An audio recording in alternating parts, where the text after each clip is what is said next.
On the evening of December 16th, 1984, a 24-year-old electrical engineer named He Haoran walked through the courtyard of a pretty low-rent, seedy apartment complex in Hong Kong. He held hands with his longtime girlfriend, 23-year-old Jen Yu.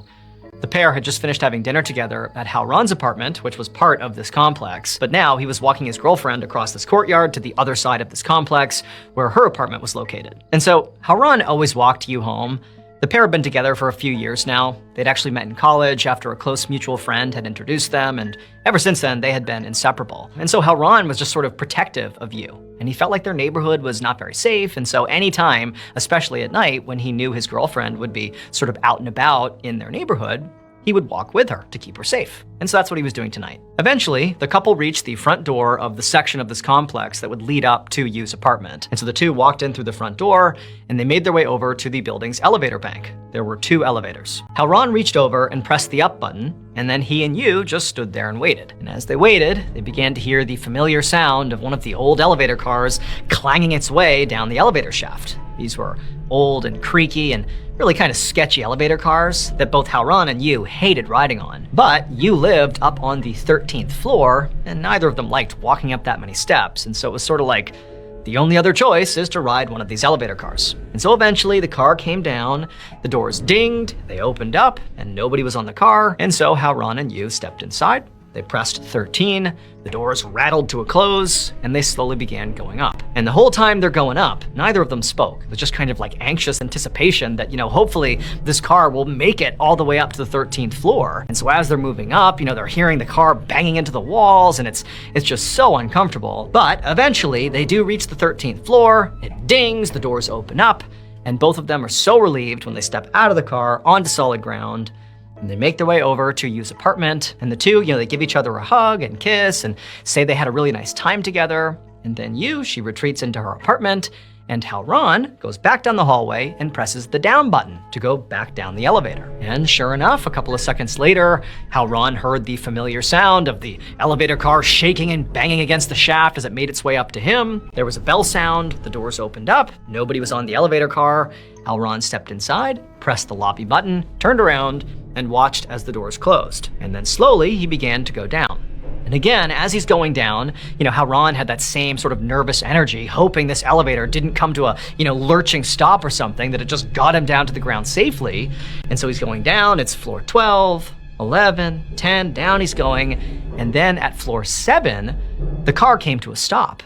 But it was kind of a hard stop, not like emergency status hard, but it was a fairly hard stop at floor 7. And so Haoran, he's instinctively thinking, okay, well, clearly someone on the 7th floor has called the elevator, and the doors are gonna open any second here, and someone's gonna get on. But as he's waiting for the doors to open to alleviate this sudden stress that, oh my God, is something wrong here? The doors don't open. And instead, the elevator suddenly lurches down another foot. It stops.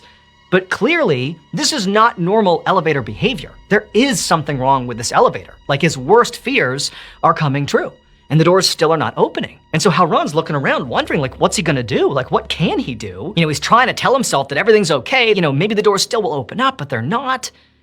And then he begins to smell something. It was almost like a sort of chemical smell. He couldn't really place what it was, and he's sort of looking around, wondering what's going on here, and his panic is rising, like this is a bad situation, has no idea what's happening, but clearly something bad is going on here. And then this already horrible situation gets 1,000 times worse, because he looks down and he sees the floor of the inside of the elevator is now on fire. And as he's realizing the floor is on fire, and that's what he was smelling, as like this burning smell, he sees his own legs are now on fire. And so in a completely panicked, fight or flight moment, Haoran remembered that most elevator cars have an escape hatch somewhere, usually on the ceiling. And he looked up and he couldn't believe it. There it was. There was this escape hatch to get out of the car. And so right away, that's what Haoran began trying to do. He kind of scaled the walls of this car. He punched open this hatch and he climbed out of the elevator, out of the fire, saving his own life. And so while all this chaos was happening in the elevator shaft, Haoran's girlfriend, Yu, was in her apartment looking out the window.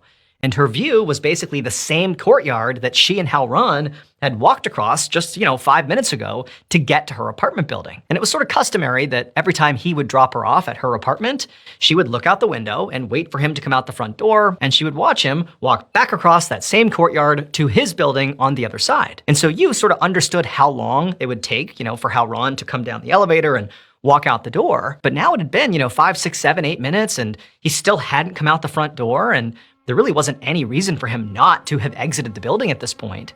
And she started to get worried. And so given the fact that Yu, much like Hao-Ran, was fearful that those old elevators in this building were eventually gonna get stuck while they were on them, given she had that fear, she instinctively was like, oh my gosh, maybe he's stuck in the elevator. Like, that's why he hasn't left the building yet. And so instinctively, she left her apartment and walked down the hallway to the elevator bank, and she looked up above the doors, and it showed where the respective cars were located.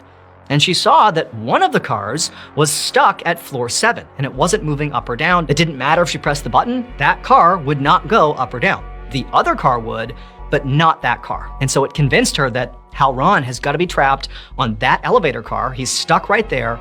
I better call authorities. And so she did. She called the fire department and said, hey, my boyfriend, I believe he's trapped in the elevator. And so just a few minutes later, the local fire department showed up to the apartment complex, and they walked up to the 7th floor where they believed, this car was stuck. Now, they were not in some crazy, emergency mode running down the hall to open up this elevator car, because they're thinking, it's really just an inconvenience getting stuck on an elevator car.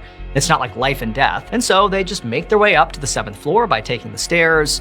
And then on the 7th floor, they go over to the elevator bank where the 2 doors are to the respective elevator cars. And on the one that, shows the car is stuck on floor 7, it says the number right above the door. They use their tools to pry open the doors to see, the car right behind it.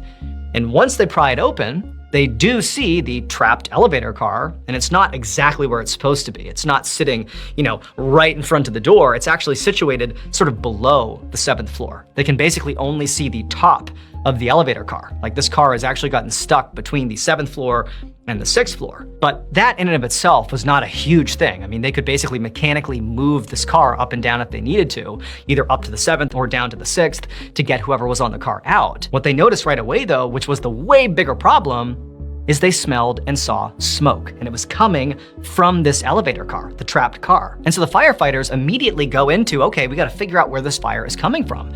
Is it coming from this elevator car? Is it somewhere down below at the bottom of the elevator shaft? Like, they don't know. But from their perspective, outside looking into the shaft, they could see that the hatch, the emergency hatch on this stopped elevator car was open, because they can see the roof of this car. And they're thinking, okay, maybe the trapped guy is right in there and we can look down, grab him, pull him out, and deal with this fire. And so they go in, they're yelling out Hao-Ran's name, and they look down into this elevator car. They're literally on top looking through this hatch, and they see the carpet inside of this car is all charred and burned, and there's some smoke sort of sitting inside the car.